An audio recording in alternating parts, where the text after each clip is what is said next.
ఇప్పుడు ట్రంప్ మరి ఎటు పోని పరిస్థితి ఉంది కదా, ఎట్లా అని ప్రెస్టీజ్కి పోయారు. మనం ఏదో కాళ్ల బేరానికి వస్తాము టారిఫ్స్ విషయంలో అనుకున్నారు.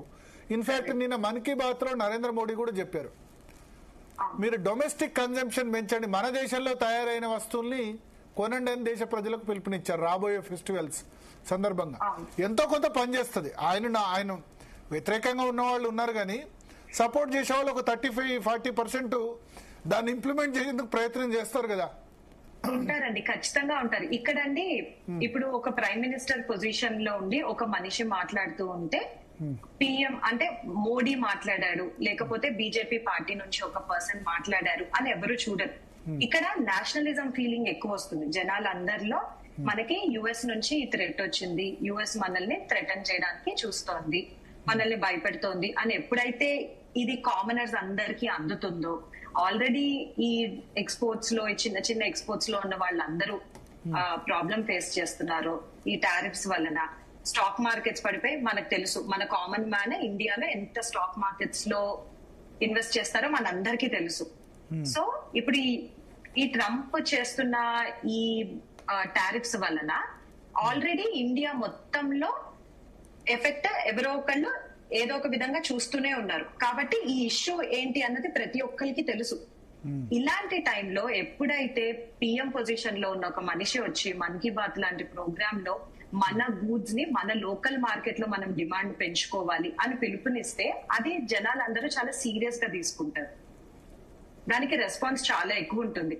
మీరు 30-35% మేబీ సపోర్టర్స్ ఆఫ్ మోడీ చేస్తే, నా ఉద్దేశంలో మాక్సిమం పీపుల్ ఖచ్చితంగా దానికి ఆ మాటని పట్టించుకుంటారు, అదే చేస్తారు.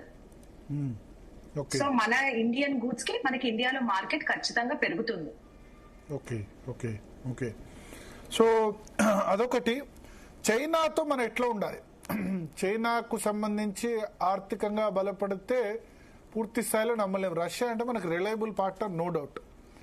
బట్ చైనాకు సంబంధించి ఇప్పుడు మనం చాలా ఇంపోర్ట్స్ వాళ్ళ దగ్గర నుంచి చేసుకుంటాం, కానీ చైనా ఎక్కువ బలపడితే అది పాకిస్తాన్ కు ఇండైరెక్ట్ గా సపోర్ట్ చేస్తుంది. ఆల్రెడీ అప్పుడే PL-15 చైనానే పాకిస్తాన్ కి సప్లై చేసింది. వాటిని ఇండియా మీదకి వదలడానికి ట్రై చేశారు పాకిస్తాన్ వాళ్ళు. ఓకే, సో ఎట్లా మరి దీన్ని?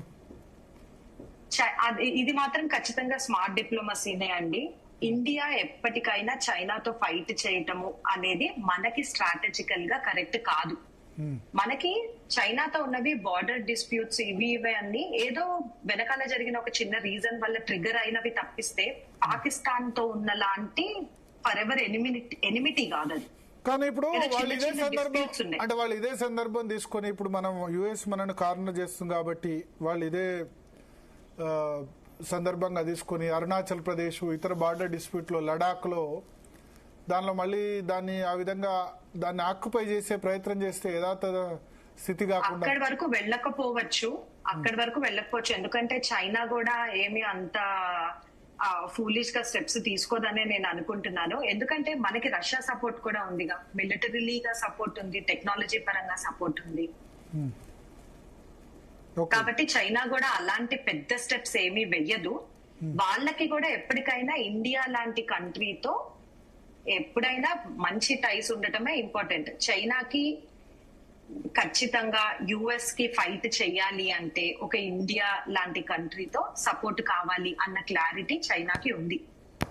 అట్లీస్ట్ ఆ యుఎస్ ని ఏమంటారు, యుఎస్ కి ధీటుగా నిలిచేంత వరకు అయినా ఇండియా సపోర్ట్ ఎక్కడి వరకు తీసుకోవాలో అక్కడి వరకు తీసుకుంటారు. Okay okay